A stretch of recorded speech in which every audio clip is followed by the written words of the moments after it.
السلام علیکم ناظرین، میں آپ کا میزبان حافظ قمر شہزاد آپ سب کی خدمت میں حاضر ہوں اور آپ دیکھ رہے ہیں بخشش ہے رمضان، خصوصی رمضان ٹرانسمیشن جو کہ ورلڈ انفو کے زیر اہتمام نشر کی جا رہی ہے۔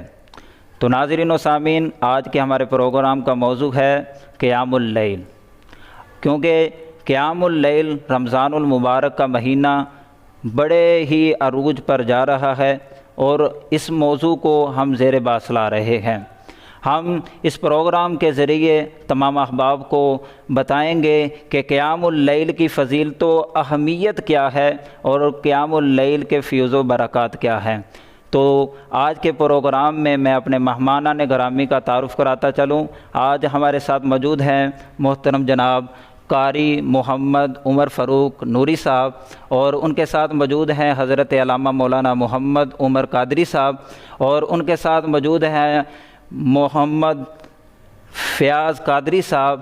ہم ان کو پروگرام بخشش ہے رمضان کے اندر خوش آمدید کہتے ہیں کہ جنہوں نے اپنی مصروفیات سے ہمارے پروگرام کے لیے ٹائم نکالا۔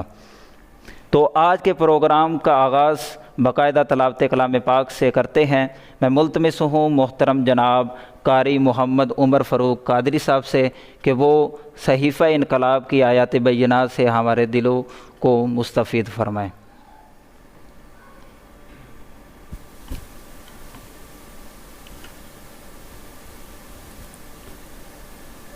اعوذ باللہ من الشیطان الرجیم،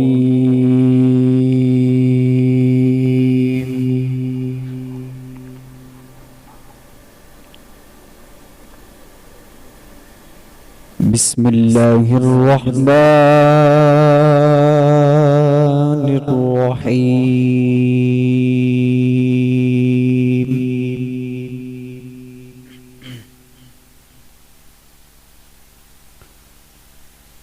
والضحى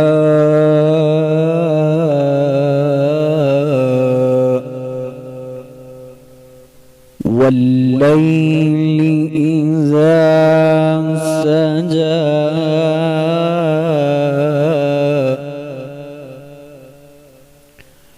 ما ودعك ربك وما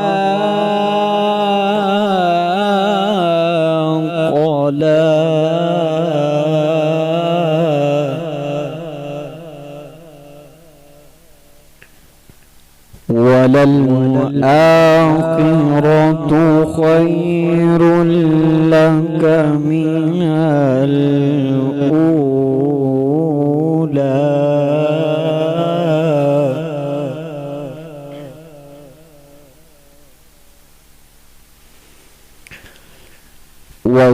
والضحى والليل إذا سجى ما ودعك ربك وما قلى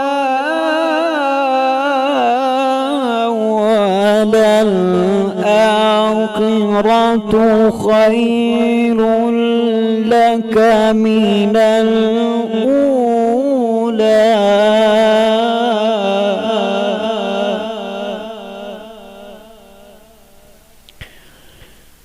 ولسوف يعطيك ربك فترضى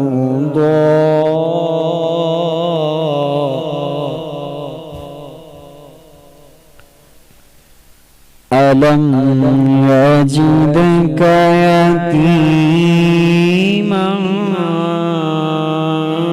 فآوى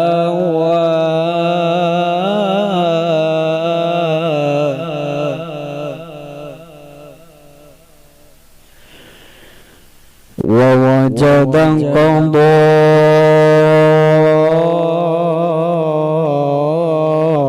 ضالا فهدى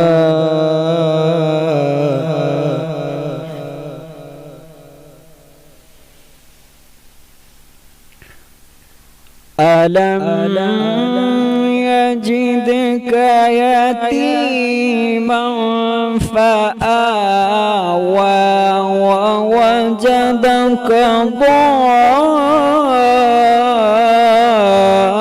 ضالا فهدى ووجدك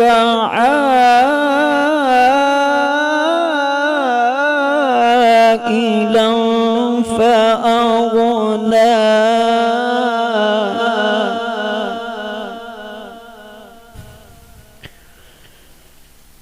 فأما اليتيم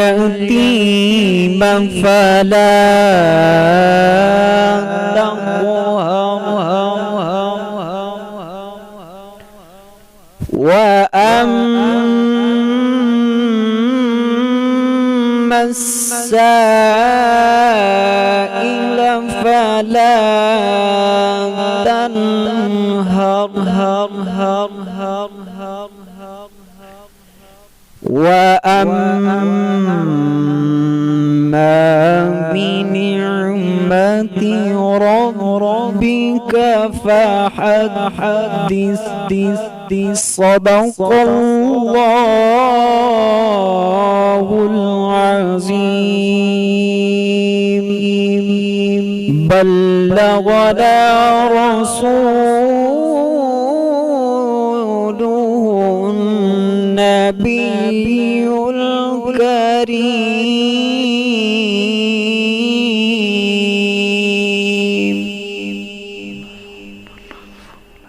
سبحان اللہ، ماشاءاللہ، بہت ہی خوبصورت انداز میں ہدیہ تلاوت کلام پاک سے ہمارے قلوب و اذہان کو منور فرما رہے تھے محترم جناب قاری عمر فاروق نوری صاحب۔ ماشاءاللہ، اللہ تعالیٰ نے ان کی آواز میں بہت ہی ڈھیروں برکتوں سے ان کو نوازا ہے۔ حضور نبی اکرم صلی اللہ علیہ وسلم نے فرمایا، اے صحابہ، میں تمہارے درمیان دو چیزیں چھوڑ کر جا رہا ہوں۔ صحابہ عرض کرتے ہیں، حضور کون کون سی؟ حضور نبی اکرم صلی اللہ علیہ وسلم نے فرمایا، ایک قرآن اور دوسری میری اہل بیت۔ حضور نبی اکرم صلی اللہ علیہ وسلم نے فرمایا، جو بندہ اس کو مضبوطی سے تھام لے گا وہ اس دنیا میں بھی کامیاب ہو جائے گا اور آخرت میں بھی کامیاب ہو جائے گا۔ تو ماشاءاللہ بہت ہی خوبصورت انداز میں صحیفہ انقلاب کی آیات بینات کی تلاوت فرما رہے تھے۔ اب میں محترم جناب فیاض قادری صاحب کی جانب چلوں گا۔ آپ ہم کو کون سا کلام سنانے والے ہیں؟ آج میں آپ کو سنانے کا قربان میں ان کی بخشش پہ، مقصد بھی زبان پہ آیا ہی سبحان نہیں۔ اللہ، سبحان اللہ، قربان، ماشاءاللہ، شروع فرمائیے۔ قربان میں ان کی بخشش کے، مقصد بھی زبان پہ آیا ہی نہیں۔ قربان میں ان کی بخشش کے، مقصد بھی زبان پہ آیا ہی نہیں۔ بن مانگ دیا اور اتنا دیا، بن مانگ دیا اور اتنا دیا۔ دامن میں ہمارے سمایا ہی نہیں، بن مانگ دیا اور اتنا دیا۔ دامن میں ہمارے سمایا ہی نہیں، قربان میں ان کی بخشش کے۔ ایمان ملا ان کے صدقے، قرآن ملا ان کے صدقے، ایمان ملا ان کے صدقے، ملا ان کے صدقے رحمان ملا انہیں کے صدقے وہ کیا ہے جو ہم نے پایا ہی نہیں وہ کیا ہے جو ہم نے پایا ہی نہیں قربان میں ان کی بخشش کے دل بھر گئے منگتوں کے لیکن دینے سے تیری نیت نہ بھری دل بھر گئے منگتوں کے لیکن دینے سے تیری نیت نہ بھری جو آیا اسے بھر بھر کے دیا جو آیا اسے بھر بھر کے دیا محروم کوئی لوٹایا ہی نہیں جو آیا اسے بھر بھر کے دیا محروم کوئی لوٹایا ہی نہیں قربان میں ان کی بخشش کے ان کا شعار کریمی ہے مائل تو بکرم رہتے ہیں ان کا شعار کریمی ہے مائل تو بکرم رہتے ہیں جب دل سے پکارا صلی اللہ جب دل سے پکارا صلی اللہ تو آ ہی گئے تڑپایا نہیں جب دل سے پکارا صلی اللہ تو آ ہی گئے تڑپایا نہیں قربان میں ان کی بخشش کے مقصد بھی زباں پہ آیا ہی نہیں بن مانگے دیا اور اتنا دیا دامن میں ہمارے سمایا ہی نہیں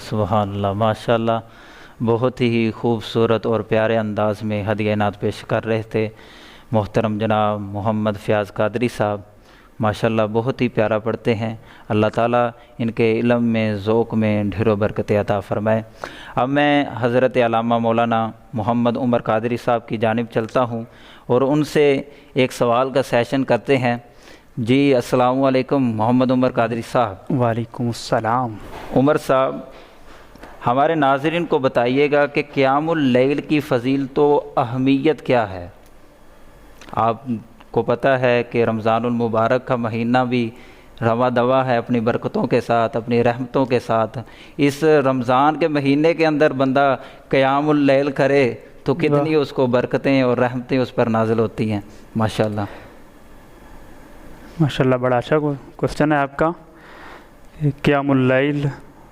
رات کا قیام رات کو کھڑے ہونا اللہ تعالیٰ نے قرآن مجید میں ارشاد فرمایا اعوذ باللہ من الشیطان الرجیم والذین یبیتون لربہم سجدا وقیاما وہ لوگ جن کی راتیں قیام اور سجود میں گزرتی ہیں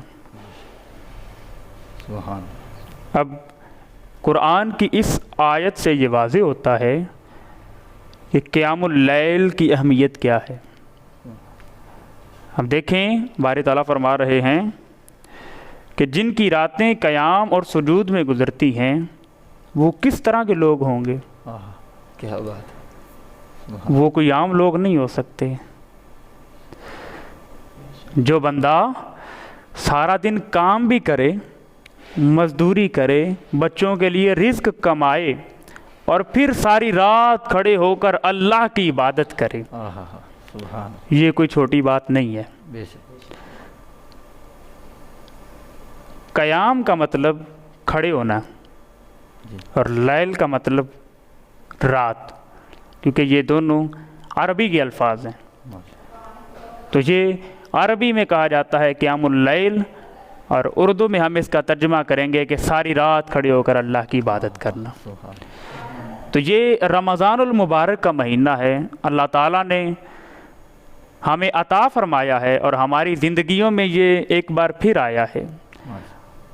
کتنے ایسے لوگ تھے جو پچھلے رمضان میں ہمارے ساتھ تھے، لیکن اس رمضان ہمارے ساتھ نہیں ہے۔ یہ ہمیں اللہ کا شکر ادا کرنا چاہیے کہ باری تعالیٰ نے ہمیں ایک بار پھر رمضان المبارک عطا فرمایا ہے، اور ہمیں رمضان کا احترام کرنا چاہیے۔ اب اس کا احترام یہ نہیں ہے کہ ہم سڑکوں کو سجائیں اور بازاروں کو سجائیں، گلیوں کو صاف کریں اور اس میں شور و غل نہ کریں۔ اس کا احترام یہ ہے کہ ہم دن کو روزہ رکھیں اور رات کو اللہ کی عبادت کریں۔ احترام ہر چیز کا مختلف ہوتا ہے، تقاضا دیکھا جاتا ہے کہ وہ چیز تقاضا کیا کرتی ہے۔ اب رمضان المبارک جو ہے، رمضان کا مقصد کیا ہے؟ رمضان کا مقصد ہے کہ ہماری جو زندگی ہے اس میں تبدیلی پیدا کرنا، اس میں تغیر و تبدل پیدا کرنا۔ اب اگر انسان 11 ماہ بھی وہی کام کرے اور رمضان میں بھی وہی کام کرے، لیکن سارا دن روزہ بھی رکھے، تو مطلب اس کے روزے نے اسے نفع نہیں پہنچایا، روزے نے کوئی فائدہ نہیں دیا۔ روزے کا فائدہ کب ہوگا؟ جب اس کی زندگی بدلے گی۔ اگر وہ پہلے ایک نماز یا 2 نمازیں پڑھتا تھا، تو جب رمضان آیا تو اس نے 5 نمازیں پڑھنی شروع کر دی۔ اگر وہ پہلے 5 پڑھتا تھا تو اس نے تہجد پڑھنی شروع کر دی، رات کو نماز تراویح پڑھنا شروع کر دیا۔ قیام اللیل یہ ہے کہ ساری رات کھڑے ہو کر اللہ کی عبادت کی جائے۔ آقا علیہ السلام اپنی زندگی میں ساری رات کھڑے ہو کر قیام کیا کرتے تھے، اور باری تعالیٰ نے سورۃ المزمل کی آیات نازل فرما دیں، یا ایھا المزمل قم اللیل الا قلیلا نصفہ، اے حبیب، اے چادر اوڑھنے والے، ساری رات نہ قیام کیا کر، کچھ دیر آرام بھی فرما لیا کر، آدھی رات یا کچھ وقت آرام بھی فرما لیا کر۔ یہ کن کے لیے ہے؟ یہ حضور کے لیے ہے۔ اب سوال یہاں یہ ہے کہ ہم جو کہتے ہیں کہ آقا علیہ السلام اور جتنے بھی انبیاء ہیں معصوم عن الخطا ہیں، خطا کا گمان بھی نہیں کیا جا سکتا، لیکن وہ پھر بھی ساری رات کھڑے ہوتے ہیں، اللہ کی عبادت کرتے ہیں۔ اس کی کیا وجہ ہے؟ اس کی وجہ یہ ہے کہ وہ امت کو درس دے رہے ہیں۔ اور جب حضرت ابوبکر صدیق رضی اللہ تعالیٰ عنہ نے آقا علیہ السلام سے یہ فرمایا کہ باری تعالیٰ نے جب یہ حکم فرما دیا ہے کہ آپ کچھ رات قیام کریں اور کچھ آرام فرمائیں، تو آقا علیہ السلام نے بڑا خوبصورت جملہ ارشاد فرمایا افلا عبدا شکورا، کیا میں اللہ کا شکر گزار بندہ نہ بنوں؟ یہ حدیث ہمیں کیا پیغام دے رہی ہے؟ یہ حدیث اس بات کی دلیل ہے کہ اگر اللہ کا صحیح معنوں میں شکر کرنا ہے تو پھر رات کو کھڑے ہو کر عبادت کرنی پڑے گی، رات کو پھر جاگنا پڑے گا۔ جو رات کو ہم نیند پوری کرتے ہیں اس نیند کو کم کرنا ہوگا، سوئیں ضرور لیکن کچھ رات اللہ کی عبادت بھی کریں۔ جب دن ڈھل جاتا ہے، یہ جو دن ہے یہ کام کرنے کے لیے ہے، انسان سارا دن کام کرتا ہے، اللہ سے غافل بھی ہو جاتا ہے، لیکن جب رات آتی ہے تو رات کو جب اندھیرا چھا جاتا ہے اور تنہائی آ جاتی ہے تو اس بندے کو چاہیے کہ وہ اپنے مالک کے حضور کھڑا ہو جائے. ایسے ہی. جب وہ اپنے مالک کے حضور کھڑا ہو جائے گا اور جب وہ نوافل ادا کرے گا تو دن بھر کی جو ساری تھکاوٹ ہے باری تعالیٰ سے دور فرما دے گا. سبحان اللہ سبحان اللہ. بہت خوب. حضرت فاطمہ زہرا سلام اللہ علیہا کے بارے میں آتا ہے کہ جب غلام تقسیم ہو رہے تھے تو آپ آقا صلی اللہ علیہ وسلم کی خدمت اقدس میں حاضر ہوئیں اور یہ پیغام پہنچایا کہ میں سارا دن کام کر کے تھک جاتی ہوں, رات کو اللہ کی عبادت بھی کرنی ہوتی ہے. اور حضرت فاطمہ زہرا سلام اللہ علیہا کوئی 2 یا 4 نوافل نہیں پڑھتے تھیں, بلکہ ساری رات کھڑے ہو کر اللہ کی عبادت کرتی تھیں. سبحان اللہ. جب قرآن پڑھنا شروع کرتی تھیں رات ختم ہو جاتی تھی لیکن آپ کی رکعت ختم نہیں ہوتی تھی. سبحان اللہ سبحان اللہ. بہت خوب. اب جنہیں کہا جاتا ہے یہ معصوم عن الخطا اور محفوظ عن الخطا ہیں. انبیاء معصوم عن الخطا ہیں اور اہل بیت محفوظ عن الخطا ہیں کہ ان سے خطا ہو نہیں سکتی, اللہ نے انہیں محفوظ فرما دیا ہے. سبحان اللہ. انما یرید اللہ لیذھب عنکم الرجس اہل البیت ویطہرکم تطہیرا. سبحان اللہ سبحان. وہ ان کی زندگی کا معمول کیا ہے کہ وہ ساری رات کھڑے ہو کر اللہ کی عبادت کرتے ہیں. سبحان. اور حضور غوث اعظم شیخ عبد القادر جیلانی علیہ رحمہ کے بارے میں آتا ہے, آپ نے فرمایا کہ میں نے 25 سال عراق کے صحراؤں میں سفر کیا ہے, جہاں مجھے زندگی کی اور دنیا کی نعمتوں سے دور رکھا گیا, اور 25 سال میں راتوں کو اللہ کی عبادت کرتا تھا, دن کو روزہ رکھتا تھا. اللہ اللہ. اور آپ کی زندگی کے 40 سال عشاء کے وضو سے فجر کی نماز ادا کی ہے. سبحان اللہ سبحان. اب کچھ لوگ یہ بھی سوال کرتے ہیں کہ عشاء کے وضو سے فجر کی نماز تو یہ اتنا لمبا, تو یہ تو وضو نہیں برقرار رہتا. چلو وضو برقرار نہیں رہتا, ہم آپ کی مان لیتے ہیں, ہمارے نزدیک وضو برقرار رہتا ہے, ہم آپ کی مان لیتے ہیں. اگر وضو برقرار نہیں رہتا تو وہ بار بار وضو کر لیا کرتے تھے, لیکن ساری رات اللہ کی عبادت کرتے تھے, ساری رات کھڑے ہو کر اللہ کی عبادت کرتے تھے. وہی اپنے آقا و مولا کی سنت ادا کرنے کے لیے کہ افلا عبدن شکورا, کیا میں شکر گزار بندہ نہ بنوں. سبحان. تو یہ امت مسلمہ کے لیے پیغام ہے کہ جب ہمارے آقا و مولا, جب ہمارے نبی, ان کی آل, ان کی اولاد, ان کے اصحاب, ان کی نسلیں اگر ساری رات کھڑے ہو کر عبادت کرتی ہیں تو پھر ہمیں بھی ساری رات کھڑے ہو کر عبادت کرنی چاہیے. اب اس کا فائدہ کیا ہے؟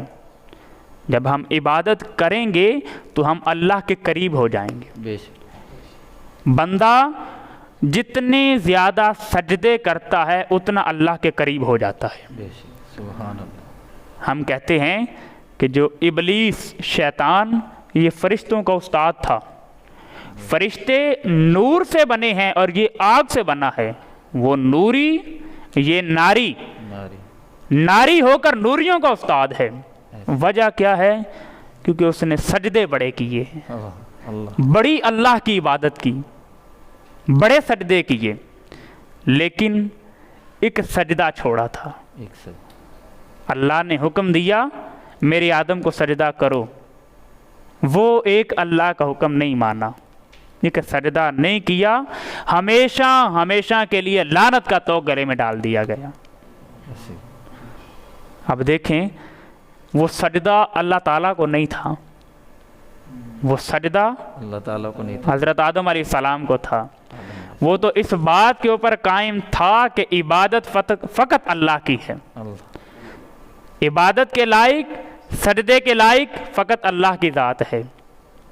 وہ کہتا تھا کہ جو کرنا ہے اللہ کی ذات سے ہی کرنا ہے, عبادت فقط اللہ کی کرنی ہے اور حکم اللہ کا ماننا ہے. لیکن یہ بھی حکم اللہ نے دیا تھا, یہ اس کی انا آ گئی, اس کی میں آ گئی کہ میں آگ کا اور یہ مٹی کا, میں اسے سجدہ کروں. سجدے کیے, جب تک سجدے کرتا رہا مقام برقرار رہا, جب سجدے چھوڑ دیے تو باری تعالیٰ نے مقام سے گرا دیا.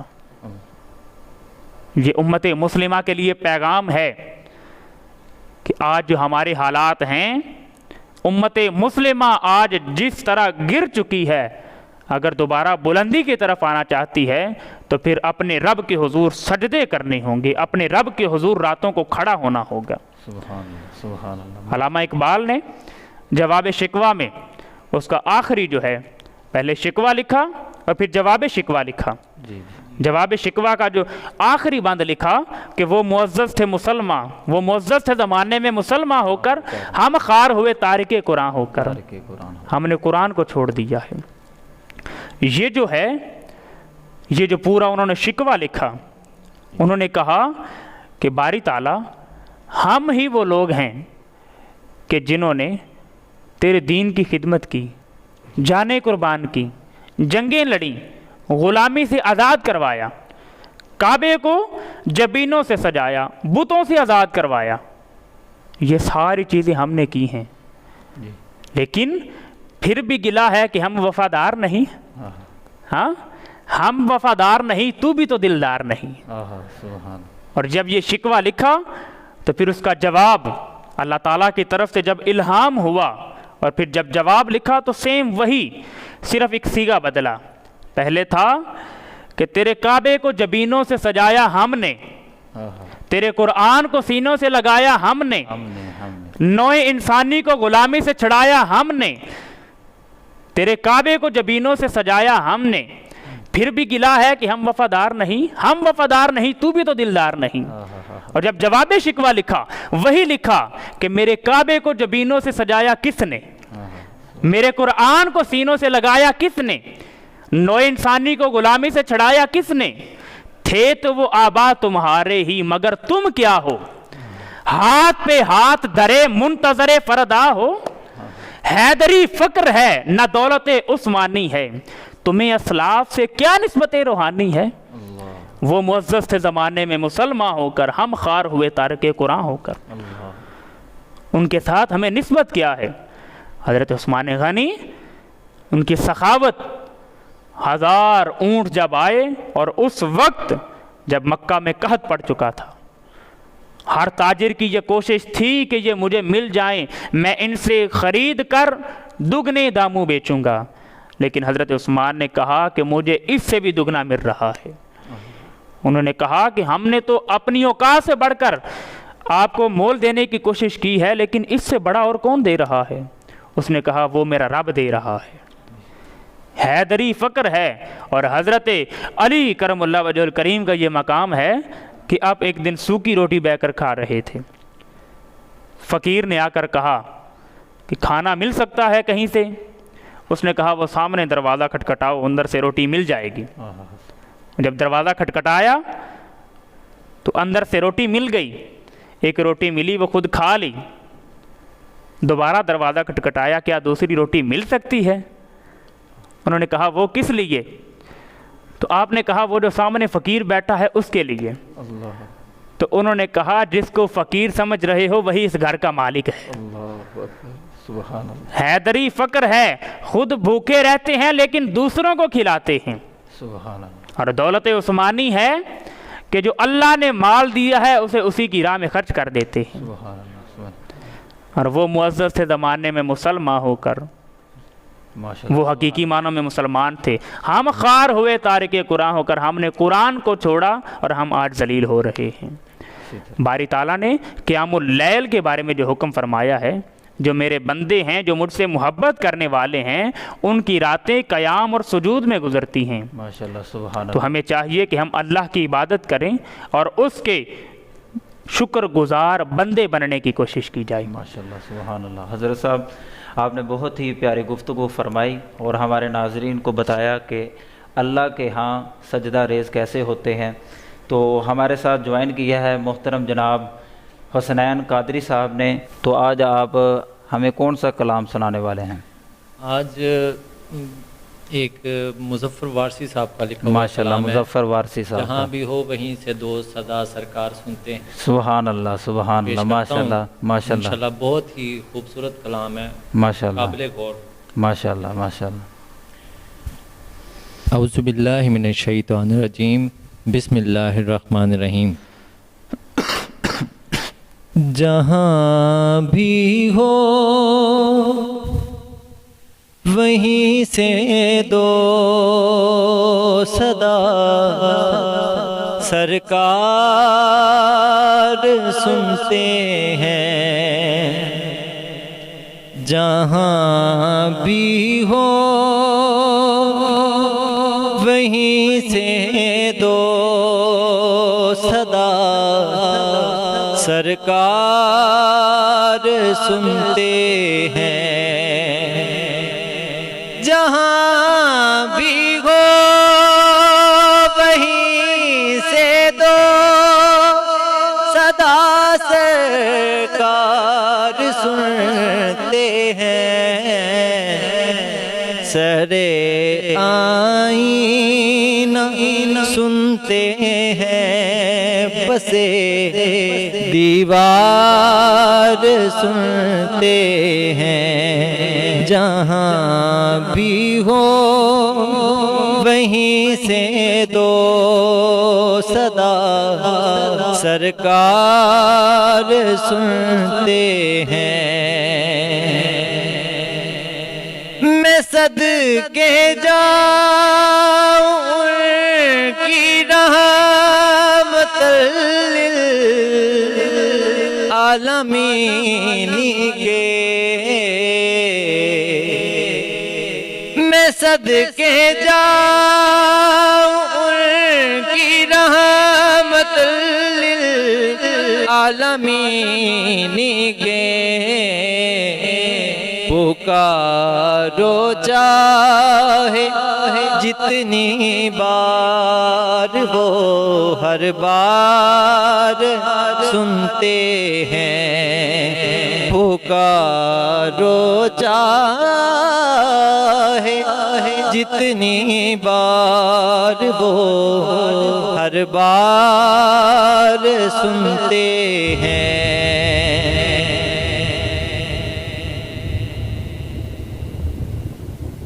اور اس کا مقطع بہت ہی خوبصورت قابل غور ہے۔ مظفر جب بھی محفل میں ان کی نعت پڑھتا ہوں، ایمان دیکھیں، مظفر جب بھی محفل میں نعت پڑھتا ہوں، میرا ایمان ہے وہ بھی میرے اشعار سنتے ہیں، میرا ایمان ہے وہ بھی میرے اشعار سنتے ہیں، جہاں بھی ہو وہیں سے دو صدا سرکار سنتے ہیں، سرے آئینہ سنتے ہیں، پسے دیوار سنتے ہیں۔ سبحان اللہ، ماشاءاللہ۔ حسنین قادری صاحب بہت ہی کمال اور بہت ہی خوبصورت انداز میں ہدیہ نعت پیش کر رہے تھے، ماشاءاللہ۔ اللہ تعالیٰ ان کو سلامت رکھے اور جو بھی ان کی مصروفیات ہیں اللہ تعالیٰ ان میں ان کو کامیاب عطا فرمائے، ماشاءاللہ۔ سبحان اللہ۔ انہوں نے مظفر وارسی کا کلام پیش کیا، جہاں بھی ہو وہاں سے دو صدا سرکار سنتے ہیں، سرے آئینہ سنتے ہیں، پسے دیوار سنتے ہیں، میں صدقے جاؤں ان کی رحمت للعالمین پر، پکارو چاہو جتنی بار وہ ہر بار سنتے ہیں، ماشاءاللہ۔ سبحان اللہ۔ اب میں حضرت علامہ محمد عمر قادری صاحب کی جانب چلتا ہوں اور ان سے پوچھتے ہیں اور اپنے ناظرین کو بتاتے ہیں کہ رمضان المبارک کے اندر قیام اللیل کے فیوز و برکات کیا ہیں، ماشاءاللہ۔ جی اچھا سوال ہے یہ بھی کہ اگر انسان قیام کرتا ہے، ساری رات کھڑا ہوتا ہے، نماز تراویح پڑھتا ہے، تہجد پڑھتا ہے، اور اس کی فضیلت کیا ہے اور اس کی برکت کیا ہے کہ انسان کی زندگی میں اس کے لیے کیا کیا اس کے ثمرات ہیں کہ اگر وہ یہ کرتا ہے تو زندگی میں اسے اس سے کیا حاصل ہوتا ہے. تو آقا علیہ السلام نے ارشاد فرمایا کہ 3 چیزوں سے بچو. اس محفل سے جہاں برائی ہو، اس تنہائی سے جو آپ کی پاک نہ ہو، اور جتنا کم بولو گے اتنا آپ کے لیے فائدہ ہوگا. اب اگر انسان قیام کرے گا تو تینوں چیزیں ختم ہو جائیں گی. انسان بری محفل سے بچ جائے گا. اگر بری محفل میں جائے گا ہی نہیں تو وہ کسی کی نہ برائی کرے گا نہ برائی سنے گا. دوسرا، اگر وہ خاموش رہے، لوگوں کے ساتھ زیادہ کلام نہ کرے، تو جب وہ خاموش رہے گا اور خاموش رہ کر قیام اللیل کرے گا، اللہ کی عبادت کرے گا، تو وہ جب خاموش رہا تو دوسروں کی غیبتوں سے بچ رہا. اگر وہ خاموش رہے گا تو نہ کسی کی غیبت کرے گا، اور جب وہ نہیں کرے گا تو کوئی اس سے بھی نہیں کرے گا. اور تیسرا، اس تنہائی سے بچو جو پاک نہ ہو. اگر انسان تنہائی میں جانے سے قبل وضو کرے اور جب تنہائی میں جائے تو کھڑا ہو کر اللہ کی عبادت شروع کر دے، اور جب وہ وضو کر کے تنہائی میں جائے گا اور جا کر مصلی پر کھڑا ہو جائے گا تو پھر وہ برائی کی طرف نہیں جائے گا. آقا علیہ السلام نے فرمایا کہ میری امت کے بہت سے ایسے لوگ ہیں جو ظاہراً اور لوگوں کو دکھانے کے لیے بڑے پرہیز اور متقی ہیں، لیکن ان کی تنہائی پاک نہیں ہے. دنیا میں اور لوگوں کو دکھانے کے لیے وہ بڑے اعمال کریں گے، لوگوں کو نیکی کی طرف بلائیں گے اور نیکی کریں گے، لیکن جب وہ تنہائی میں چلے جائیں گے تو ان کی تنہائی پاک نہیں ہوگی بلکہ وہ برائیوں کی طرف آ جائیں گے. تو اگر انسان رات کو تنہائی میں بیٹھ کر یا تنہائی میں رہ کر اللہ کی عبادت کرے گا تو وہ ان تینوں چیزوں سے بچ جائے گا جو آقا علیہ السلام نے فرمایا ہے. اور اگر ہم اپنی زندگیوں میں سکون چاہتے ہیں، کیونکہ ہمارا سب سے بڑا مسئلہ یہی ہے کہ ہم کہتے ہیں کہ ہماری زندگی میں سکون نہیں ہے. اگر ہم سکون چاہتے ہیں تو سکون کہاں ہے؟ سکون اللہ کے ذکر میں ہے. الا بذکر اللہ تطمئن القلوب. سکون اگر ڈھونڈنا ہے تو کہیں باہر سے نہیں ملے گا بلکہ سکون اندر سے ملے گا. اور اندر سے کب ملے گا؟ یہ اندر سے کیسے ملے گا؟ جب انسان ہمہ وقت ہر وقت اللہ کا ذکر کرتا رہے اور اللہ کی عبادت کرتا رہے. اب اگر انسان سارا دن کا تھکا ہوا ہے، کام کر کے آیا ہے، عشاء کی نماز پڑھے، اگر وہ کھڑے ہو کر 2 رکعت نماز نفل ادا کرے اور پھر وہ اپنے بستر پر جائے اور وہ محسوس کرے گا کہ اس کو بہت اچھی نیند آئی ہے، تو یہ کیا ہے؟ یہ رات کو کھڑے ہونے کی برکت ہے. اور جب انسان مراقبہ کرتا ہے، تنہائی میں بیٹھ کر اللہ کا ذکر کرتا ہے، دنیا و ما فیہا کو چھوڑ کر، ہمارے اولیاء یہی کرتے رہے ہیں، زندگی کا کچھ نہ کچھ حصہ دنیا کو چھوڑ کر تنہائی میں چلے جاتے تھے اور اللہ کی عبادت کرتے تھے، تسبیحات کرتے تھے، اللہ کا ذکر کرتے تھے، اور پھر وہ اس مقام پر پہنچ جاتے تھے جو باری تعالیٰ نے فرمایا یا ایتھا النفس المطمئنہ. جو نفس کی قسمیں ہیں وہ پھر نفس مطمئنہ پر فائز ہو جاتے تھے. یہ کب ہوتا ہے؟ اگر انسان رات کو قیام کرے، رات کو اللہ کی عبادت کرے. اور دوسری بات، جب انسان اللہ کا ذکر کرنا شروع کرتا ہے، اللہ کی عبادت کرنا شروع کرتا ہے، تو پھر اس کی جو زندگی کے معمولات ہیں، جو اس کی زندگی ہوتی ہے، اس میں آسانیاں پیدا ہونی شروع ہو جاتی ہیں۔ انسان کہتا ہے کہ یہ کام بڑا مشکل ہے، لیکن جب وہ اللہ کی عبادت کرنا شروع کر دیتا ہے، اللہ کا ذکر کرنا شروع کر دیتا ہے، تو وہی کام جو بڑا مشکل ہوتا ہے وہی اس کے لیے آسان ہو جاتا ہے۔ ایک بزرگ کے بارے میں آتا ہے کہ انہوں نے کسی کی ہاں ملازمت شروع کی، تو انہوں نے یہ بات طے کی کہ میں دن کو آپ کے ساتھ کام کروں گا، دن کو آپ جو کہیں گے میں وہ کروں گا، لیکن رات کو آپ مجھے کوئی کام نہیں کہیں گے، رات کو آپ مجھے نہیں بلائیں گے کام کے لیے۔ اس نے کہا ٹھیک ہے، میں دن میں کام کہوں گا۔ وقت گزرتا رہا تو ایک دن اسے ایمرجنسی کہیں جانا تھا، تو اس نے کہا میں اسے بلاتا ہوں۔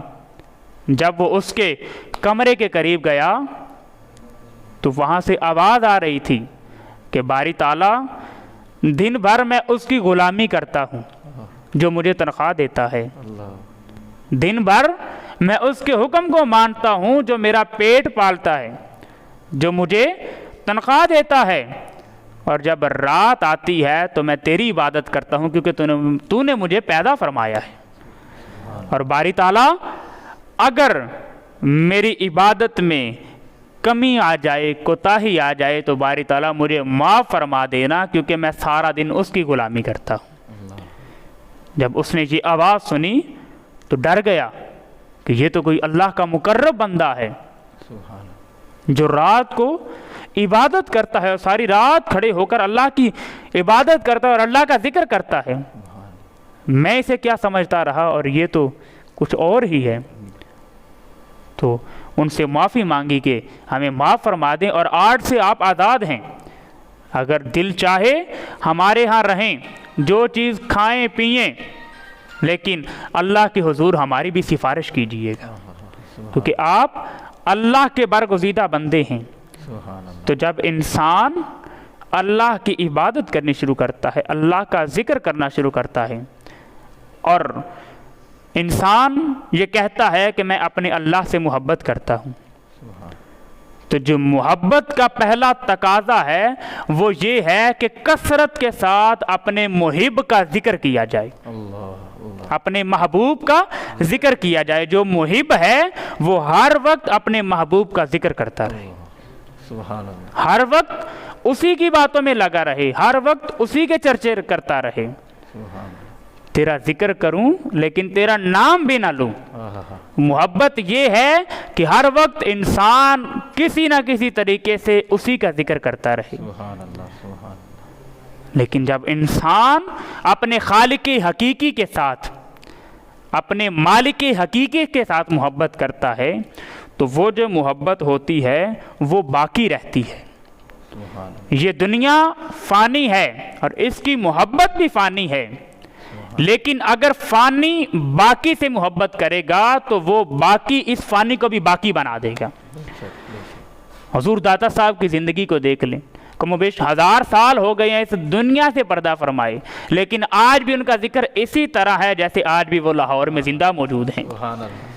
یہ کیا ہے؟ کیونکہ وہ ساری رات کھڑے ہو کر اللہ کی عبادت کرتے تھے۔ فَاذْكُرُونِي أَذْكُرُكُمْ، اے بندے تم میرا ذکر کر میں تیرا ذکر کروں گا۔ اور حضرت باقی باللہ علیہ رحمہ کے بارے میں آتا ہے کہ ان کے مرید نے پوچھا کہ باقی باللہ کا مطلب کیا ہے؟ تو انہوں نے کہا کہ جو شخص میرا جنازہ پڑھائے اس سے پوچھ لینا کہ باقی باللہ کا مطلب کیا ہے۔ کیا بات۔ تو جب وہ فوت ہوئے مرید اس انتظار میں رہا کہ وہ کب فوت ہوں۔ جب وہ فوت ہوئے تو وہ انتظار کر رہا تھا کہ کون جنازہ پڑھائے۔ ایک شخص آیا، اس نے آ کر کہا صفیں درست کر لیں۔ لوگوں نے صفیں درست کی، اس نے جنازہ پڑھایا اور چل پڑا۔ مرید نے کہا کہ اگر یہ بھی نکل گیا تو وہ جو میرا زندگی کا سوال ہے وہ کبھی پورا نہیں ہوگا۔ اسے جا کر پکڑا اور کہا کہ مجھے باقی باللہ کا مطلب بتائیں۔ جب ان بزرگ نے مڑ کر دیکھا تو وہ باقی باللہ خود تھے۔ کہا باللہ وہ پڑا ہے، باقی یہ ہے۔ جب انسان اس درجہ کمال کو پہنچ جاتا ہے، وہ اللہ کا ذکر کرتے کرتے اور رات کو عبادت کرتے کرتے اپنے رب کو مناتے مناتے جب اس مقام پر پہنچ جاتا ہے تو پھر باری تعالیٰ اسے ہمیشہ ہمیشہ کے لیے زندہ کر دیتا ہے۔ سبحان اللہ، تو یہ جو زندگی ہے، اگر ہم اس میں ہمیشہ زندہ رہنا چاہتے ہیں، یہ دنیا فانی ہے، آج نہیں تو کل ہر چیز نے ختم ہو جانا ہے، لیکن ہم اگر چاہتے ہیں کہ ہم قیامت تک زندہ رہیں، قیامت تک ہمارا نام زندہ رہے، تو پھر ہمیں دنیا کو چھوڑ کر اپنے رب کے ساتھ لو لگانی ہوگی۔ جب ہم رات کو کھڑے ہو کر اللہ کی عبادت کریں گے، اللہ کا ذکر کریں گے، اور جو اللہ تعالیٰ نے فرمایا کہ جو میرا ذکر کرتا ہے میں اس کا ذکر کرتا ہوں۔ اگر کوئی انسان کسی انسان کا ذکر کرے تو جس کا ذکر کیا جائے اسے بڑی خوشی ہوتی ہے، وہ لوگوں کو بتاتا ہے کہ یہ شخص میرا ذکر کرتا ہے۔ اور اگر کوئی انسان اللہ کا ذکر کرے اور اللہ بھی اس کا ذکر کرے تو سوچئے اس ذکر کا عالم کیا ہوگا۔ یہ ساری برکتیں جو ہیں یہ کب حاصل ہوں گی؟ جب انسان رات کو قیام کرے گا۔ جیسے حضرت صاحب وہ بابا بلے شاہ کا ہے کہ ان سے پوچھا گیا کہ اب اللہ کیا کر رہا ہے؟ جی، بابا فرید کے بارے میں ہے کہ اب اللہ کیا کر رہا ہے؟ تو آپ نے مسکرا کر فرمایا اللہ اب فرید فرید کر رہا ہے۔ سبحان اللہ، قربان جائیے۔ تو بندے نے اپنے چہرے پر تاثرات وہ غمی کے لایا اور کہنے لگا کہ اللہ فرید فرید کیسے کر رہا ہے، اللہ تو فرید کیسے کیسے کر رہا ہے؟ تو بابا فرید نے بڑا پیارا جواب دیا، اوے تو نے وہ حدیث نہیں پڑھی کہ جب میرا بندہ میرا ذکر کرتا ہے تو میں اس بندے کا ذکر کرتا ہوں۔ جی، ماشاءاللہ، سبحان اللہ۔ تو یہ ساری جو فیض و برکات ہیں، اگر اللہ کا قرب پانا ہے، زندگی میں تبدیلی لانی ہے اور زندگی کے معمولات کو بہتر بنانا ہے تو ہمیں اللہ کا ذکر کرنا ہوگا اور قیام اللیل کرنا ہوگا۔ ہمارے صوفیاء جو ہیں، ہمارے اسلاف جو ہیں، انہوں نے اللہ کا ذکر کیا، راتوں کو عبادت کی، اپنی تنہائیوں کو پاک رکھا اور وہ اس مقام پر چلے گئے کہ آج انسان وہ جا چکے ہیں لیکن آج بھی لوگ ان کا چرچا کر رہے ہیں۔ کس لیے کر رہے ہیں؟ کیونکہ وہ اللہ کی عبادت کرتے رہے ہیں۔ تو آج کا ہمارا پیغام بھی یہی ہے کہ ہم اللہ کی عبادت کریں، اللہ کا ذکر کریں، راتوں کو کھڑے ہو کر اللہ کی عبادت کریں۔ رمضان المبارک میں جو تراویح ہوتی ہے، اگر ہم رات کو تراویح پڑھیں، صبح تہجد پڑھیں، اور آقا صلی اللہ علیہ وسلم نے فرمایا جو شخص پابندی کے ساتھ نماز عشاء ادا کرے اور صبح اٹھ کر نماز تہجد ادا کرے تو اسے ساری رات عبادت کرنے کا ثواب ملے گا۔ سبحان اللہ، سبحان اللہ۔ تو یہ ہمیں بڑی فیض و برکات ہیں رمضان کے وسیلے سے۔ ہمیں چاہیے کہ ہم رمضان میں نماز تراویح ادا کریں، اللہ کا ذکر کریں اور اپنے رب کو منا لیں۔ سبحان اللہ۔ تو جی ناظرین و سامعین، جیسا کہ آپ کو معلوم ہو گیا کہ رمضان المبارک کے اندر قیام اللیل کی فضیلت و اہمیت کیا ہے اور قیام اللیل کے فیض و برکات کیا ہیں۔ حضور نبی اکرم صلی اللہ علیہ وسلم نے فرمایا کہ رات کا قیام جو ہے وہ اپنے اوپر لازم کر لو، کہ یہ تم سے پہلے لوگوں کا، نیک لوگوں کا طریقہ ہے اور یہ قرب خدا بندی کا باعث ہے اور برائیوں سے روکنے والا اور گناہوں کو مٹانے والا ہے۔ ماشاءاللہ، سبحان اللہ۔ آج کے پروگرام کا وقت اختتام کو پہنچا۔ میں گزارش کروں گا حضرت عمر قادری صاحب سے کہ وہ اختتامی دعا کرا دیں۔ بسم اللہ الرحمن الرحیم۔ اللہم صلی علی محمد وعلی آل محمد وصحاب محمد وبارک وسلم وصلی علیہ۔ ربنا آتنا فی الدنیا حسنۃ وفی الآخرۃ حسنۃ وقنا عذاب النار۔ لا الہ الا انت سبحانک انی کنت من الظالمین۔ اللہم اغفر ورحم وانت خیر الراحمین۔ اللہم اغفر ورحم وانت خیر الراحمین۔ اللہم اغفر ورحم وانت خیر الراحمین۔ باری تعالیٰ ہم نے جو تیرا ذکر کیا اور اگر کوئی غلطی کوتاہی ہوئی تو اسے معاف فرما، صحیح معنوں میں اپنا ذکر کرنے کی توفیق عطا فرما۔ جو دوست کاوش کر رہے ہیں باری تعالیٰ ان کی کاوش کو قبول فرما، دن دگنی اور رات چگنی ترقی عطا فرما۔ تیرے نام کو بلند کرنا چاہتے ہیں، تیرا ذکر بلند کرنا چاہتے ہیں، باری تعالیٰ انہیں مزید ہمت عطا فرما، ان کے کام میں مزید برکت فرما، ان کی مدد فرما، باری تعالیٰ جو بیمار ہیں انہیں شفا عطا فرما، جو تنگ دست ہیں ان کی تنگ دستی دور فرما، جو پریشان حال ہیں ان کی پریشانیاں دور فرما۔ صلی اللہ تعالیٰ علی حبیبہ محمد وعلی آلہ وصحبہ اجمعین برحمتک یا ارحم الراحمین۔